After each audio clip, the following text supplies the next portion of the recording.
Let me ask you something.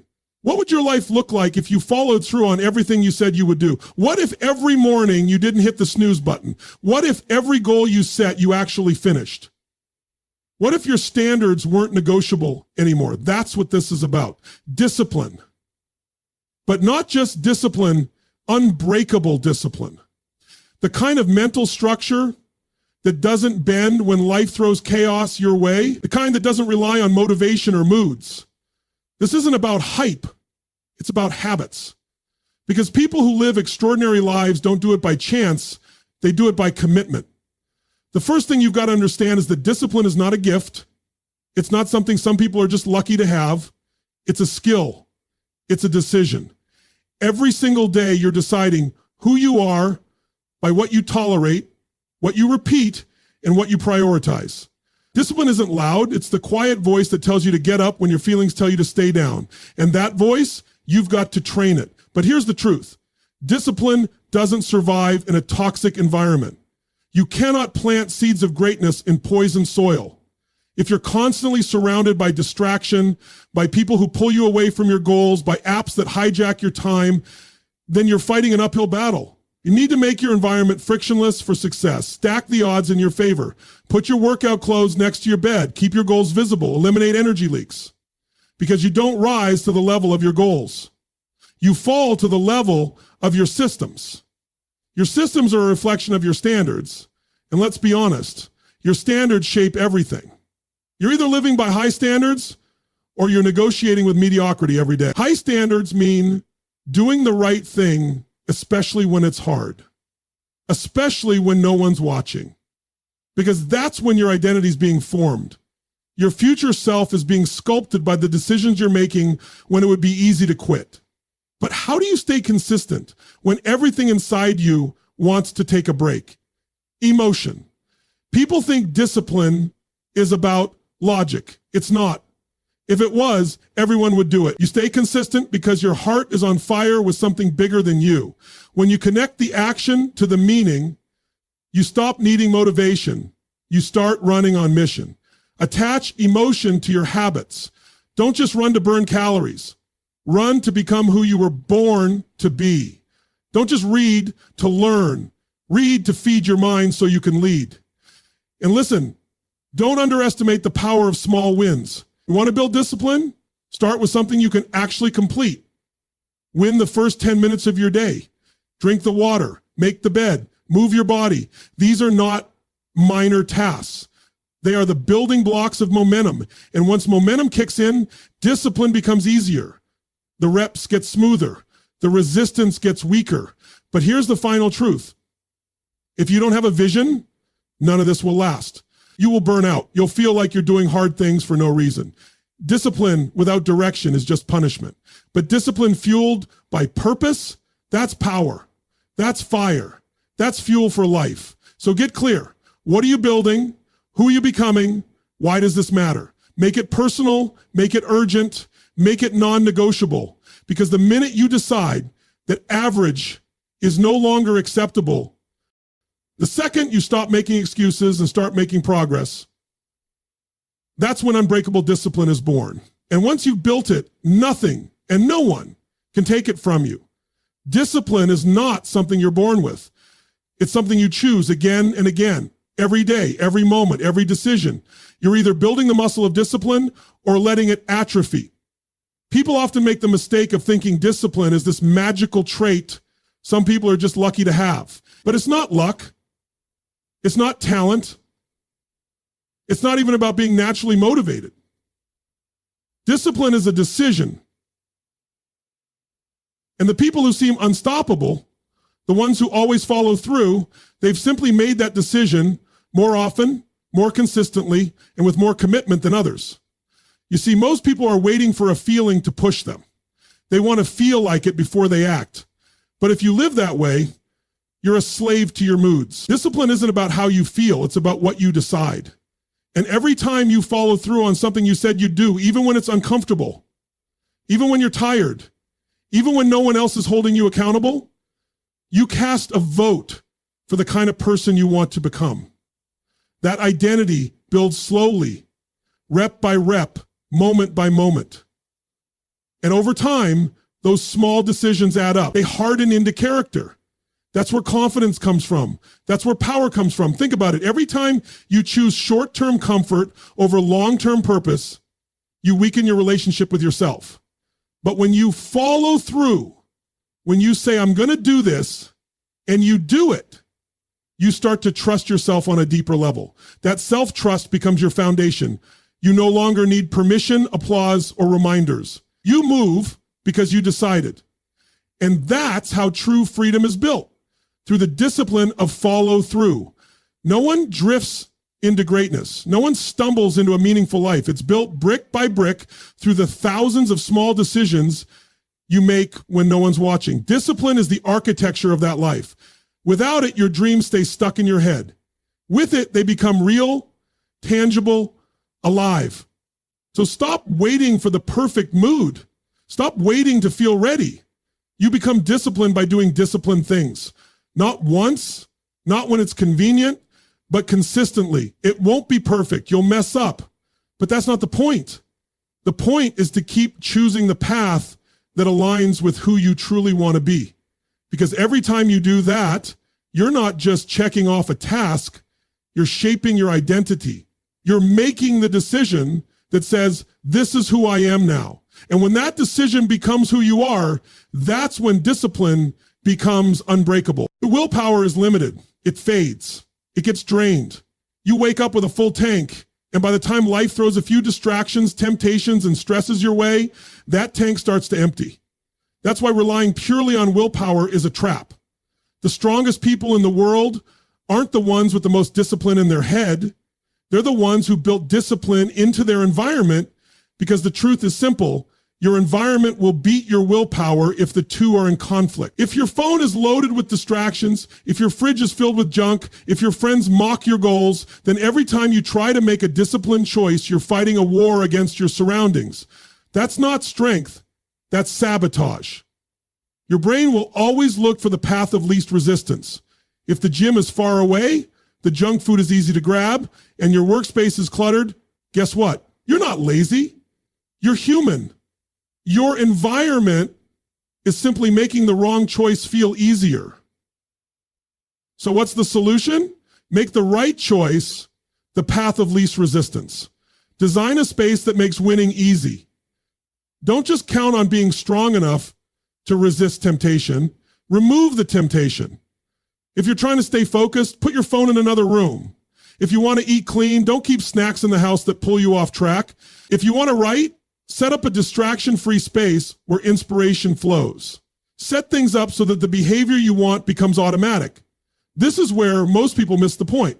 They think discipline is about pushing through struggle, but real discipline is about removing unnecessary friction. It's not about fighting harder, it's about preparing smarter.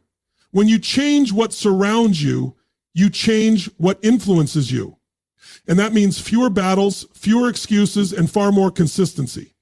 Also, people matter.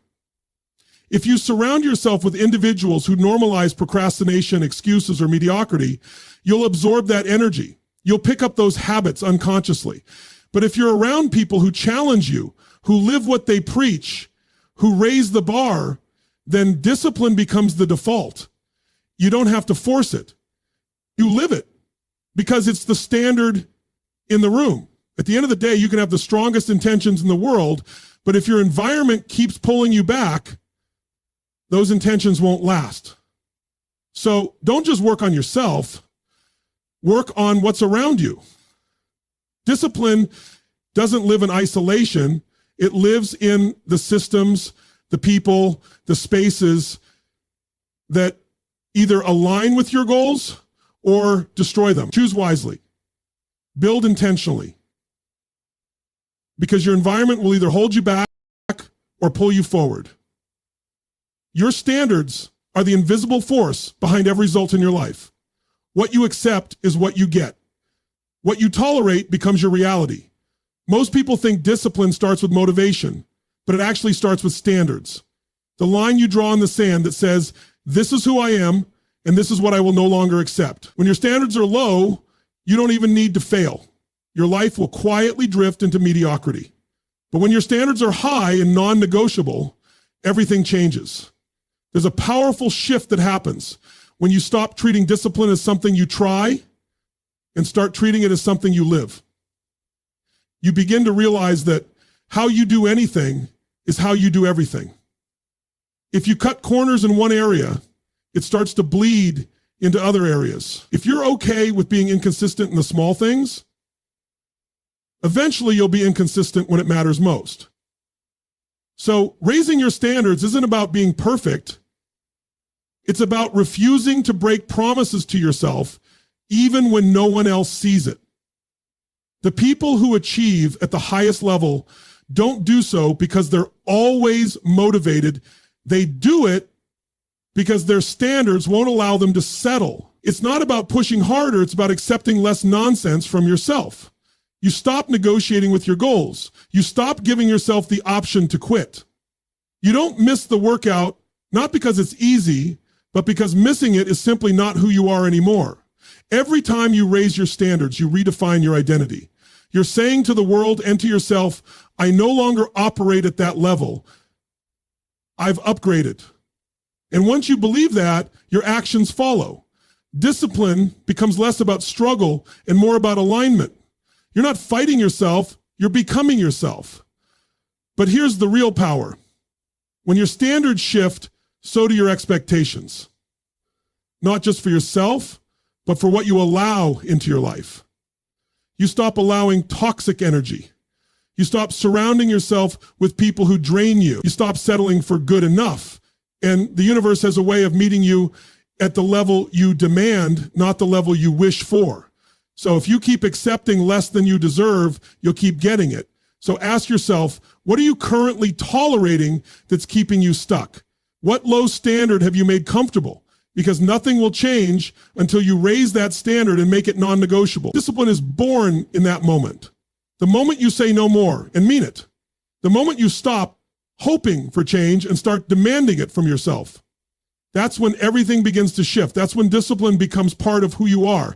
Not because it's easy, but because it's the only level you're willing to live at anymore. People think that if they just understand the logic behind discipline, they'll suddenly be consistent.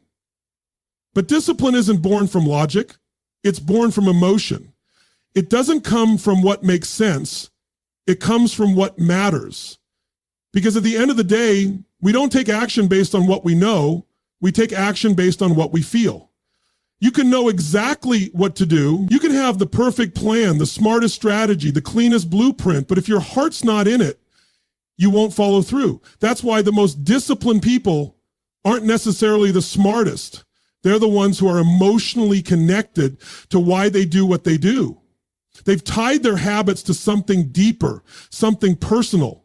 It's not about checking off tasks or grinding for the sake of grinding. It's about who they're becoming, what their future demands, and what it costs if they don't show up. That emotional connection creates fire. It gives purpose to the process and meaning to the pain. Think about it. When you've ever truly followed through, in the gym, in business, in life, it wasn't just because it made sense. It was because it meant something. Maybe it was to prove to yourself you could do it. Maybe it was to show your family what's possible. Maybe it was to break a cycle that's haunted your bloodline. Whatever it was, it had emotion behind it. That's the fuel most people ignore. They look for motivation and forget to look inward. So if you're struggling with discipline, stop asking what you need to do. Start asking why you must do it. Why does it matter? What's at stake if you don't change? Who will suffer if you stay stuck? Who will rise if you finally break through? Get emotional about it. Feel the pain of staying where you are. Visualize the cost of living beneath your potential. Let it sting. Let it burn. Then use that burn to build something real. When you find a reason that moves you emotionally, discipline stops feeling like a chore. It starts feeling like a responsibility. You don't need to hype yourself up every day. The meaning does that for you. The vision takes over. Your heart leads and your habits follow. So don't chase discipline with your head. Connect with your heart. The mind will always find excuses. The heart finds a way. And when you build that bridge between what you do and why it matters, you don't have to force discipline anymore. It flows. It becomes a natural extension of who you are, driven by purpose, powered by emotion, and aligned with your highest self. One of the greatest lies people believe is that massive change comes from massive action alone. But in reality, it's the small, consistent wins, the little daily choices that build the muscle of discipline over time. Micro wins might seem insignificant in the moment, but they are the foundation of unbreakable self-control. Every time you do something small that aligns with who you want to become, you're not just checking off a box.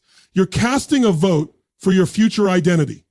Waking up on time, making your bed, saying no to distractions, finishing that last set at the gym, sticking to your plan even when no one's watching. Those are the victories that matter, not because they look impressive to the world, but because they prove something to you. They reinforce the belief that you are someone who follows through. They build internal certainty. And once that certainty grows, so does your discipline. The truth is, momentum doesn't come from doing everything perfectly. It comes from just getting one thing right and then stacking another on top of it. You don't need to overhaul your life overnight. You need to win the moment you're in. And when you start collecting wins, no matter how small, you begin to shift your self-image. You stop seeing yourself as someone who starts and stops. You start seeing yourself as someone who finishes, someone who keeps promises, someone who doesn't wait to feel ready but acts regardless of emotion. That's the power of repetition. Every rep counts. Discipline is a muscle. And like any muscle, it doesn't grow by doing something once. It grows by doing it consistently, especially when you don't feel like it. That's when it matters most. Anyone can act when they're inspired, but it's in those quiet moments, when you're tired, when no one's clapping for you, when it would be easy to skip, that you earn your next level. Most people never reach their potential because they underestimate the value of small things done consistently. They think if it's not dramatic, it doesn't matter. But that's wrong. It's the compound effect that transforms your life. You can't see it immediately, but day after day, those small wins begin to stack. They build habits. They build self-belief. And eventually, they build a life that most people only dream of. So focus on the next win, not the next month, not the next year, just the next right decision. And then do it again, stack it, repeat it. Because the secret to lasting discipline isn't found in big moments. It's found in mastering the little ones again and again until your consistency becomes your identity. Discipline without direction eventually collapses. It turns into exhaustion, frustration, and burnout. You can force yourself to wake up early, train hard, work long hours. But if there's no compelling reason behind it all, the fire dies out. You begin to ask yourself, what's the point? And that question is dangerous if you don't have a powerful answer. Because discipline without vision feels like punishment. But discipline with vision, that feels like purpose. That feels like fuel. Most people think they struggle with discipline, but what they're really lacking is clarity. They're grinding day after day, doing the same routines, forcing habits, and pushing through, but there's no image in their mind of where it's all leading. That absence of vision creates internal conflict. You can only push yourself for so long on sheer will. Eventually, you need meaning. You need something bigger to pull you forward, something that excites you, scares you, and stretches you all at once. Vision gives your discipline a direction. It transforms I have to into I choose to. Suddenly, you're not working out just to work out. You're training for the future version of yourself. You're not saving money just to save. You're building freedom. You're not waking up early because someone told you to. You're doing it because your mission demands it.